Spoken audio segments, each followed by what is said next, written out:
आता isakal.com आहे देशातील नंबर 1 ची मराठी न्यूज वेबसाईट. प्रत्येक अपडेटसाठी isakal.com ला नक्की भेट द्या. नमस्कार. देखिए, अगर मेज की बात करें तो काफी शानदार कमोडिटी इस साल दिखाई दे रही है. हमने ऑलरेडी देखा कि प्राइस पिछले महीने में लगभग 4-5% की तेजी ऑलरेडी दिखा चुका है, जिस ढंग से स्ट्रॉन्ग डिमांड बनी हुई है खास करके फीड मैन्युफैक्चर की तरफ से. और सबसे बड़ा जो गेम चेंजर है वो है एथेनॉल प्रोडक्शन को लेकर. गवर्नमेंट ने रिसेंटली हमने देखा एमएसपी के प्राइस भी बढ़ाए हैं, करीबन 2225 कर दिए हैं रबी मार्केटिंग सीजन 25-26 के लिए. साथ में अब हम देख रहे हैं एक तरफ तो एथेनॉल की डिमांड कंटिन्यू बनी हुई है और फार्मर भी नो डाउट हमने शिफ्टिंग होते हुए देखे. इस बार सोयाबीन कॉटन से फार्मर मक्के की तरफ शिफ्ट हुए, लेकिन सबसे बड़ा जो कंसर्न है वो है वेदर डिस्टर्बेंस का. रिसेंटली हमने देखा महाराष्ट्र में काफी जगह पे बरसात, खास करके गुजरात, महाराष्ट्र, एमपी. ऑलमोस्ट इस बार हम देख रहे हैं प्री मानसून भी थी और मानसून इस बार काफी अच्छा रहा है, जिसके चलते कहीं ना कहीं कुछ डैमेजेस की रिपोर्ट्स भी आना स्टार्ट हो चुकी है, जिसका प्राइसेस को सपोर्ट मिला है. क्योंकि अच्छी क्वालिटी के अगर हम अराइवल्स की बात करें तो वो अब उतना ज्यादा दिखाई नहीं दे रहा है. साथ में जो डिमांड है इंडस्ट्री से वो प्रीमियम कैटेगरी की ज्यादा बनी हुई है.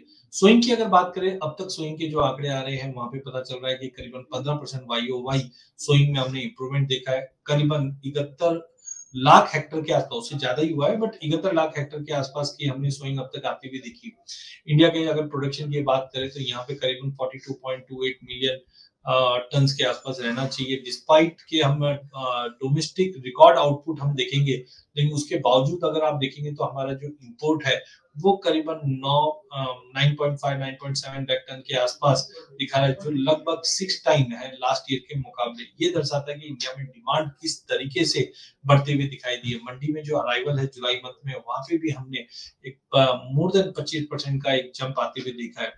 अच्छा, ऐसा नहीं है कि ये इंडिया में तेजी दिख रही है, ग्लोबल मार्केट में भी अगर हम देखते हैं तो वहां पे आप देखिए कि चाइना के अंदर जो मेज का प्रोडक्शन है वो भी बढ़ रहा है, करीबन 3 मिलियन टन के आसपास. यूएस का भी जो कॉर्न प्रोडक्शन है वहां पे हमने देखा है कि फॉल होता हुआ दिखाई दे रहा है, लेकिन ग्लोबल कंजम्पशन इस बार बढ़ता हुआ दिखाई देगा, करीबन 24.37 मिलियन टन का, जिसकी वजह से ग्लोबल मार्केट में और डोमेस्टिक मार्केट में मक्के के भाव तेजी में चल रहे हैं.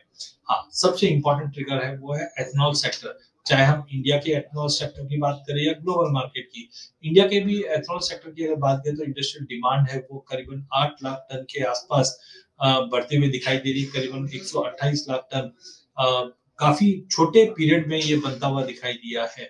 तो कुल मिला के हमने जुलाई में अब तक प्राइजेस में अच्छी तेजी देखी है. आगे भी हमें लगता है प्राइजेस एक स्ट्रॉन्ग मूव करता हुआ दिखाई देगा, लेकिन थोड़ा सा कंसर्न जरूर है. पहला कि जो ऑनगोइंग मानसून है, इससे अगर कोई भी क्रॉप को डैमेज होता है तो प्राइजेस को और अच्छा अपलिफ्ट मिलता हुआ दिखाई देगा.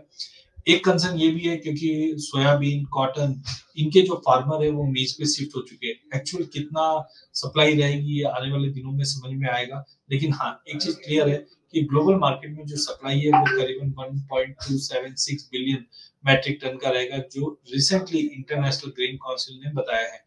तो कुल मिला के आने वाले कुछ दिनों में भी हम देखेंगे कि मक्के के भाव स्ट्रॉन्ग रहेंगे, जिस तरह से एथेनॉल का बूम बना हुआ है, क्वालिटी स्टॉक की शॉर्टेजेस बनी हुई है, जो प्राइसेस को अब तक सपोर्ट कर रहा है.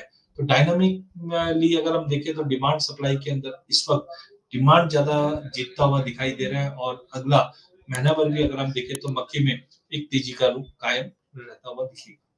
धन्यवाद.